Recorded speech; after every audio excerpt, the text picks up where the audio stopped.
We are inside of the mausoleum of Gaia Placidia, and we are standing under that gorgeous domed roof. And we're looking down one of the side sections at this roundel, and the roundel is specifically your next artwork. The artwork title, I keep on saying specifically today, I don't know why. Anyways, the artwork title is Christ as the Good Shepherd. We've already discussed this in the catacombs. Let's look a little closer. Aha!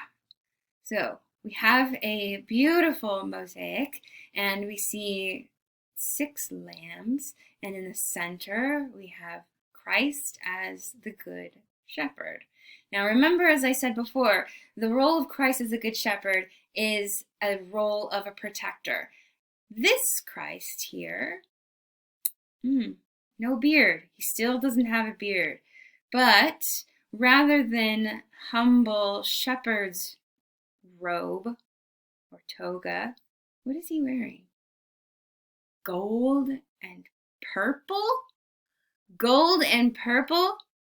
Gold, we already know, is fancy. Purple? Who wears purple? Important people. Emperors wear purple. So he's wearing imperial robes. So God is the humble shepherd, but now dressed in imperial robes. But this makes sense because the last time we looked at Christ as the Good Shepherd, it was when the faith was illegal. And there is this humble young man protecting his sheep. Now, in the time of Gaia Placidia, it is the official and only faith of the Roman Empire.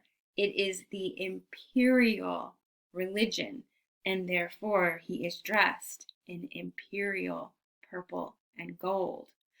He stands protecting his flock, and he has behind him, where's my definition? Here it is. He has behind his head a halo. A halo? What is that? A halo is a circular disc of light that is placed behind the head. Halos were first used in art in the Hellenistic period, and Roman rulers often used this. It's a sign of divinity, of divine power. A halo is another visual tool to show a ruler's divinity. The word halo is Greek. It comes from Helios, which is the god of the sun. And so when we say that a person has a halo behind them, what we're saying is they have the sun's rays behind them. Here are some coins that show other instances of halos. So here we are looking at a coin of Ptolemy, one of the heirs to Alexander's empire in Egypt. This is Ptolemy III, and he's wearing a crown of sun rays, right? To define him as a deity in Egypt.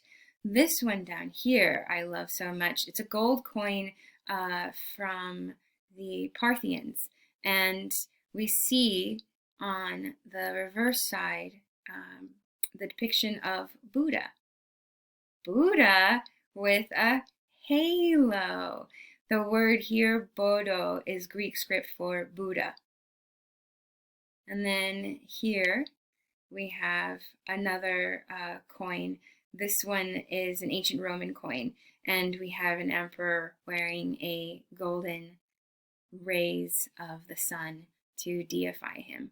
So the halo, the circular disc of light that is a sign of divinity, is used throughout the classical world. And look at even more. I love these.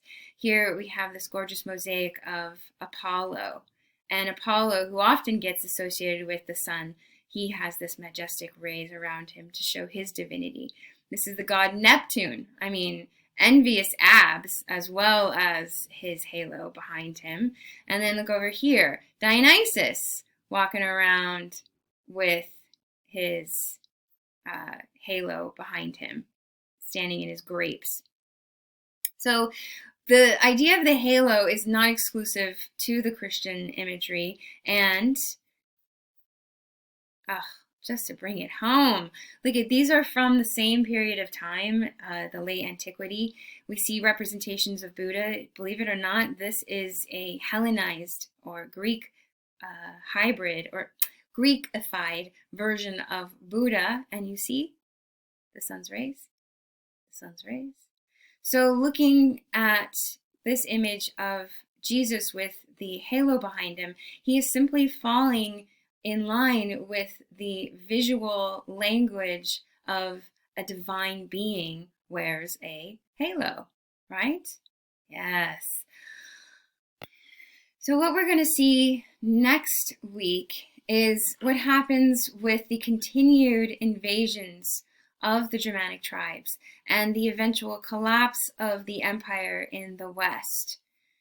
We're going to see the Eastern Christian Roman Empire maintained, while the West is transformed into various tribes and kingdoms. The Vandals take over North Africa and control the Italian peninsula for a while. The Franks set up in modern-day France. The Angles, modern-day England. The Visigoths take over parts of Hispania on the Iberian Peninsula.